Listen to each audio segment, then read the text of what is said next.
Hi viewers, welcome to our channel. ప్రస్తుతం మనతో పాటు భరద్వాజ్ గారు సీనియర్ జర్నలిస్ట్ ఉన్నారు. వాడితో ఒకసారి మాట్లాడు. సార్ నమస్కారం సార్. నమస్తే అండి. సార్, అల్లు అర్జున్ గారు అండ్ అట్లీ గారు వీళ్ళ కాంబినేషన్ లో రాబోతున్న మూవీకి సంబంధించి అనౌన్స్మెంట్ వీడియో ఒకటి రిలీజ్ చేస్తారు. అంటే ఇవాళ అల్లు అర్జున్ గారి బర్త్డే సందర్భంగా. సో ఆ వీడియోతోనే ఒక అంచనాలు అయితే, ఎక్స్పెక్టేషన్స్ అయితే పెంచేస్తారు అంతే. అందులో హాలీవుడ్ టెక్నీషియన్స్ ఉండడం, హాలీవుడ్ రేంజ్ లో ఈ సినిమాని తీసుకెళ్లే విధంగా ప్రయత్నాలు చేస్తున్నట్టుగా ఒక అభిప్రాయాన్ని జనాల్లో కలగజేయడం ఇదంతా కూడా చూస్తున్నాం సార్. మన మూవీ ఎలా ఉండబోతుంది, ఇప్పుడు రిలీజ్ అయిన అనౌన్స్మెంట్ మీకు ఎలా అనిపించింది, మీరేం చెప్తారు ఈ మూవీకి సంబంధించి? హాలీవుడ్ రేంజ్ లో సినిమా ఉండబోతోంది అనేది పాత మాట. Telugu cinema already global market లోకి ఎంటర్ అయి ఉంది కాబట్టి ఏ సినిమా తీసినా ఆ స్థాయిలో తీసి తీరాల్సిందే, తప్పదు. There is no alternative. కాబట్టి అనివార్యంగా ఈ సినిమా కూడా ఆ స్థాయిలో ఉండటం కోసం వీళ్ళు వెళ్ళి ఒక విఎఫ్ఎక్స్ కంపెనీతో మాట్లాడొచ్చారు. అంటే వీళ్ళు అనుకున్నటువంటి ఒక స్టోరీ లైన్కి దాన్ని ఎలా వాళ్ళు దాన్ని అడ్వాన్స్ చేస్తారు అనేది ఒకటి. నిజానికి విఎఫ్ఎక్స్ అనేది స్క్రిప్ట్ని ఎంబోజ్ చేయాలి. అలా ఎంబోజ్ చేసేటువంటి పరిస్థితిలో స్క్రిప్ట్ ఉందా, లేకపోతే వాళ్ళ కెపాసిటీస్ని బట్టి వీళ్ళు ఏదన్నా సర్దుబాట్లు చేసుకోవటమా, దీనికి సంబంధించి ఒక ప్రాథమికమైన అవగాహన పొందటం కోసం డైరెక్టర్ గారు వెళ్ళి మాట్లాడితే సరిపోతుంది. కానీ హీరో గారు కూడా ఇన్వాల్వ్ అయ్యాడు. హీరో కూడా వెళ్ళి అక్కడ వాళ్ళతో మాట్లాడటం అనేది ఒక వీడియో తీసి మన ముందు ప్రదర్శించారు. ఇప్పుడు ఈ ప్రదర్శించటము అంటే ఆల్రెడీ లైన్ ఓకే చేశాడు ఈయన. ఓకే చేసిన లైన్ ప్రకారమే వెళ్ళి అక్కడ మాట్లాడారు. ఆ మాటల్లో తను కూడా పార్టిసిపేట్ చేశాడు. అల్లు అర్జున్ పార్టిసిపేట్ చేసిన సందర్భంగా ఆయన కొంత విషయాన్ని గ్రహించి ఉంటాడు. అక్కడ వాళ్ళు స్క్రిప్ట్ చాలా బాగుంది అని అన్నట్టుగా ఒక వార్త బయటకు వచ్చింది. ఏది విఎఫ్ఎక్స్ కంపెనీ వారు. అది జనరల్గా ఎవరైనా చెప్పే మాటే. అందులో కూడా ఏదో కొత్తదనం ఉందని నేను వాళ్ళు ఏదో కంగారు పడాల్సిన అవసరం లేదు. కానీ ఫ్యాన్స్కి ఒక ఊరట బాగుంది అని ఒక విఎఫ్ఎక్స్ కంపెనీ స్క్రిప్ట్ అంటే క్యాపబుల్ స్క్రిప్ట్, మేము దీన్ని కంప్లీట్ చేయాలి, ఇలాంటి స్క్రిప్ట్ మా చేతిలోకి వస్తే మేము అదరగొట్టేస్తాం, ఇవన్నీ జనరల్గా మాట్లాడే వ్యవహారమే. మార్కెటింగ్ స్ట్రాటజీలో భాగంగానే నడుస్తుంది. అదంతా అలా నడిచింది. అది దానికి సంబంధించి ఒక ఫస్ట్ హ్యాండ్ ఇన్ఫర్మేషన్. ఇప్పటివరకు అట్లీతో సినిమా ఉంటుందని అందరూ అంటున్నారు, కానీ అది ఉంటుందా ఉండదా అనే దానిలో కన్ఫ్యూజన్ ఉంది. యాక్చువల్గా ఇక్కడ ఒక కంపారిజన్ చూడొచ్చు. ఇప్పుడు అట్లీతో అల్లు అర్జున్ చేస్తున్నటువంటి సినిమా, అట్లీ ఇంతకుముందు జూనియర్ ఎన్టీఆర్ని అప్రోచ్ అయ్యాడు, అట్నుంచి ఇటు వచ్చింది. అది మేబీ ఇదే కథ మారి ఉండొచ్చు అనేది వేరే చర్చ. అలాగే ఇప్పుడు రామ్ చరణ్ చేస్తున్నటువంటి పెద్ది, ఆ డైరెక్టర్ కూడా ముందు ఎన్టీఆర్తో ట్రావెల్ అయ్యి ఇటు వచ్చాడు.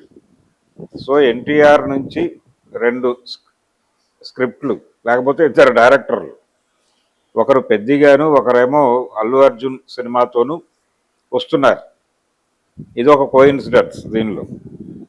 అలా ఈ 2 ఆయన రిజెక్ట్ చేసిందా కాదా అనేది పక్కన పెట్టేస్తే ఇది ఒక ఇంట్రెస్టింగ్ ఎలిమెంట్ దీనిలో. ఇది పక్కన పెట్టేస్తే సినిమా పరిస్థితి ఏంటి, అలా ఉండబోతోంది అనేది అట్లీ జానర్ మనకు తెలుసు ఆల్రెడీ. ఆయన ఒక జనరల్గా తమిళ డైరెక్టర్స్ అందరూ ఫాలో అయ్యేటువంటి సూత్రమే.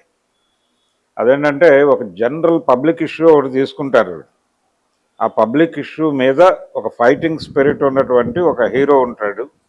ఆ హీరో అనుకోకుండా దీనిలోకి వస్తాడు. అతను వేరే జీవితం గడుపుతూ సడన్గా ఇతను ఏ కోర్ పాయింట్ అయితే అనుకున్నాడో డైరెక్టరు, ఈ పబ్లిక్ ఇష్యూలోకి అతను ఎంటర్ అవుతాడు. ఎంటర్ అయ్యి దాన్ని ఎలా సాల్వ్ చేయాలి అనే దానికి సంబంధించి తను ఒక ఊహకు అందనటువంటి పద్ధతిలో వెళ్ళి దాన్ని సెటిల్ చేస్తాడు, లేకపోతే ఆ సమస్యను పరిష్కరిస్తాడు. ఇది ప్రోగ్రామ్. ఆయన సినిమాలు అన్నిట్లోనూ జనరల్గా ఉండేటువంటి ఒక ఫార్ములా అది. ఇంక్లూడింగ్ ఆయన షారూఖ్ ఖాన్తో చేసినటువంటి సినిమాలో కూడా ఇదే ఫార్ములా.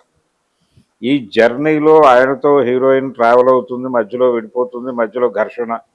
హీరోయిన్ క్యారెక్టర్ కూడా ఒక బలమైన వ్యక్తిత్వం ఉండేలాగా డిజైన్ చేస్తాడు ఆయన. డిజైన్ చేసి వాళ్ళిద్దరి మధ్య ఒక కాన్ఫ్లిక్ట్ కూడా డెవలప్ చేస్తాడు. ఇది జనరల్గా ఆయన పాటించేటువంటి పద్ధతులు. ఇప్పుడు ఈ సినిమాలో ఏ ఇష్యూ మీద ఫైట్ చేయబోతున్నాడు అట్లీ అనేది చూడాలి. ఏదైనా సరే గ్లోబల్ లెవెల్ ఇష్యూ ఏదో తీసుకుంటాడు ఇప్పుడు, తీసుకుని దాన్ని ఒక అద్భుత రసంలో చెప్పే ప్రయత్నం చేస్తాడు. అంటే జనాలు సంభ్రమాశ్చర్యాలతో మునిగి తేలాలి థియేటర్లోనే. ఆల్రెడీ జవాన్ సినిమాలో అలాంటి ప్రయోగాలు చాలా చేశాడు ఆయన. ఆయన ఫేస్కి ఒక విచిత్రమైన మాస్క్ వేసి షారూక్ ఖాన్ కూడా కంగారు పడే లెవెల్లో ఆ డిజైనింగ్ నడిచింది. అలా ఇప్పుడు అల్లు అర్జున్ని పుష్ప నుంచి బయటకు తీసుకొచ్చి కొత్త అల్లు అర్జున్ని చూపించాల్సిన బాధ్యత ఒకటి ఉంది అతనికి. ఎందుకు ఈ స్క్రిప్ట్ వైపు టెంప్ట్ అయి ఉంటాడు అల్లు అర్జున్ అంటే, తను ఒక తరహా సినిమా చేస్తున్నాడు ఇప్పుడు. దాదాపు ఆ సినిమాలో ఆయన 5 ఏళ్ళు డెడికేట్ చేశాడు. ఆ డెడికేషన్ నుంచి అల్లు అర్జున్లో ఒరిజినాలిటీ జనాలు మర్చిపోయారు దాదాపుగా. అంటే ఎప్పుడైనా యూట్యూబ్లో జులాయో లేకపోతే మరో సినిమానో చూస్తే కనిపిస్తాడు తప్ప పుష్పయే రిజిస్టర్ అయిపోయి ఉన్నాడు జనాల బుర్రల్లో. ఇప్పుడు ఆ రిజిస్టర్ అయినటువంటి పుష్పాన్ని కొంచెం జరిపి ఒక సరదా అల్లు అర్జును, ఒక ఎమోషనల్ అల్లు అర్జును కనిపించాలి, హైలీ ఎనర్జెటిక్ అల్లు అర్జును కనిపించాలి. ఈ 3 ఎలిమెంట్స్ ఉండేలాగా కథ డిజైన్ చేస్తాడు ఆయన. ఒక సరదాగా మొదలై వేరే ప్లైన్లో ఎక్కడో జరుగుతూ సడన్గా ప్యారలల్గా జరుగుతున్నటువంటి ఇంకో కథలోకి హీరో ఎలా ఎంట్రీ ఇస్తాడు, ఎంట్రీ ఇచ్చిన తర్వాత దాన్ని తన సమస్యగా భావించి దాని మీద ఎలా నిలబడతాడు, ఎలా ఫైట్ చేస్తాడు, ఎలా దాన్ని సెటిల్ చేస్తాడు అనేదే కథ. ఇదే ఫార్ములా. ఈ ఫార్ములాలో ఆయనతో 3-4 క్యారెక్టర్లు ట్రావెల్ అయ్యి ఆయనతో ఘర్షణ పడి ఆయనతో యుద్ధం చేసి ఇలా నడుపుతాడు ఆయన కథ. అంటే అట్లీలో ఉన్న ఇంకొక విశేషం ఏంటంటే ప్రతి ఇద్దరిలోనూ ఒక వైరుధ్యం ఉంటుంది. ప్రతి 2 పాత్రల మధ్య ఒక కాంట్రడక్షన్ పెడతాడు ఆయన సినిమాల్లో. అది కొంత ఆడియన్స్కి సర్ప్రైజింగ్గా ఉంటుంది. ఇలాంటి సర్ప్రైజింగ్ ఎలిమెంట్స్ మీదుగా ఈ కథ నడపబోతున్నాడు. ప్రస్తుతానికి అల్లు అర్జున్ మాత్రమే మనకి రివీల్ అయ్యాడు, కానీ ఇంకా ఎవరెవరు ఉన్నారు, ఆర్టిస్టులు ఎవరు అనేది ఇంకా రివీల్ కాలేదు. మేబీ నెమ్మదిగా ఇప్పుడు అధికారిక సమాచారం వచ్చేసింది కాబట్టి ఓ 10 to 15 డేస్లో మిగిలిన విషయాలు కూడా బయటకు వస్తాయి. ఇది బర్త్డే గిఫ్ట్గా వాళ్ళు డెలివర్ చేశారు ఈ వీడియో. ఈ అధికారిక సమాచారాన్ని బర్త్డే ఈవెంట్ సందర్భంగా అభిమానులు సెలబ్రేట్ చేసుకోవటానికి అవకాశం కల్పిస్తూ చేశారు. రెండోది, ఇది ఒక జానర్ సినిమా. ఇంకొక డిఫరెంట్ జానర్లో అక్కడ త్రివిక్రమ్తో ట్రై చేస్తున్నారు. దానికి సంబంధించి అది స్క్రిప్ట్ కంప్లీట్ అయ్యే లోపు ఇది వేగంగా కంప్లీట్ చేయాలి ఈ సినిమాని. అంటే దీని షూటింగ్ పార్ట్ అయిపోతే పోస్ట్ ప్రొడక్షన్ చాలా ఉండొచ్చు. అందుకని వీళ్ళు పోయి అక్కడ మాట్లాడుతూ ఉన్నారు ఎలా చేయాలి అనే దానికి సంబంధించి. కాబట్టి షూటింగ్ మొదలుపెట్టేస్తారు. ఇక మొదలుపెట్టేసి వేగంగా షూటింగ్ కంప్లీట్ చేసి ఆయన దానిలోకి వెళ్ళిపోతాడు, త్రివిక్రమ్ ప్రాజెక్టులోకి. వెళ్ళిపోయిన తర్వాత వీళ్ళు పోస్ట్ ప్రొడక్షన్ కంప్లీట్ చేసుకుని అది సెట్స్ మీదకి వెళ్ళే లోపు ఇది రిలీజ్ చేసుకుని ఆ గ్యాప్ మెయింటైన్ చేసుకుంటూ ఇప్పుడు అల్లు అర్జున్తో ఎవరు సినిమా చేయాలన్నా కానీ కనీసం పాన్ ఇండియా సబ్జెక్ట్ అయినా తీసుకోవాలి. అందుకని ఈయనేమో ఒక యాక్షన్ బ్యాక్డ్రాప్, దాంతోపాటు సొసైటీకి ఒక మెసేజ్ ఓరియంటెడ్ వ్యవహారం, ఇవన్నీ మిక్స్ చేసి ఒక టానిక్ కలుగుతాడు. ఇది ఒక జానర్. ఈ జానర్ నుంచి ఆయన పౌరాణికాల్లోకి షిఫ్ట్ అవ్వాలి. పౌరాణికం చేసిన తర్వాత మళ్ళీ ఏం చేస్తాడు అనేది తర్వాత. అంటే అల్లు అర్జున్ తను వెడుతున్న రూట్ కూడా చాలా జిగ్జాగ్గా వెడుతున్నాడు. అందరూ దాదాపు తెలుగు ఇండస్ట్రీలో పెద్ద హీరోలు అందరూ త్రూ రాజమౌళి పాన్ ఇండియా మార్కెట్లోకి ఎంటర్ అయ్యారు. రామ్ చరణ్, ఎన్టీఆర్, వాళ్ళిద్దరు, ప్రభాస్, ముగ్గురు, ఇప్పుడు మహేష్ బాబు. అయితే రాజమౌళితో సంబంధం లేకుండా పాన్ ఇండియా మార్కెట్లోకి ఎంటర్ కావటం మాత్రమే కాదు, అక్కడ మార్కెట్ని స్థిరీకరించుకున్నాడు. కంపారిటివ్గా రాజమౌళి తీసుకెళ్లిన హీరోల్లో ప్రభాస్తో కంపీట్ చేస్తున్నాడు ఒక రకంగా.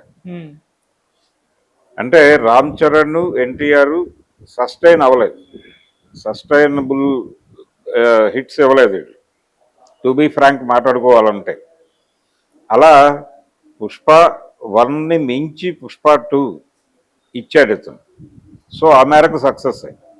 సో ఇప్పుడు గ్లోబల్ మార్కెట్ లెవెల్లో చూడాలంటే ఒకవేళ ప్రభాస్కి నెంబర్ 1 ఇచ్చేస్తే నెంబర్ 2 అనివార్యంగా అల్లు అర్జున్కి ఇవ్వాల్సినటువంటి పరిస్థితి.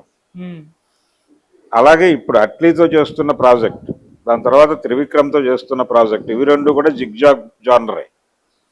ఇట్లా అసలు ఎవరికి ఊహలకి అందని పద్ధతుల్లో తన కెరియర్ని నడుపుకుంటూ వెళ్ళిపోతున్నాడు అతను. ఇది ఒక అనార్కిక్ మోడలు, దాంతోపాటు ఒక గెరిల్లా వార్ఫేర్లోకి ఎంటర్ అయ్యాడు అతను. అలా కనిపించకుండా కొట్టుకుంటూ వెళ్ళిపోతున్నాడు. ఇది పర్టికులర్గా ఈ సినిమా ఓకే చెప్పడం వెనకాల అదే వ్యూహం.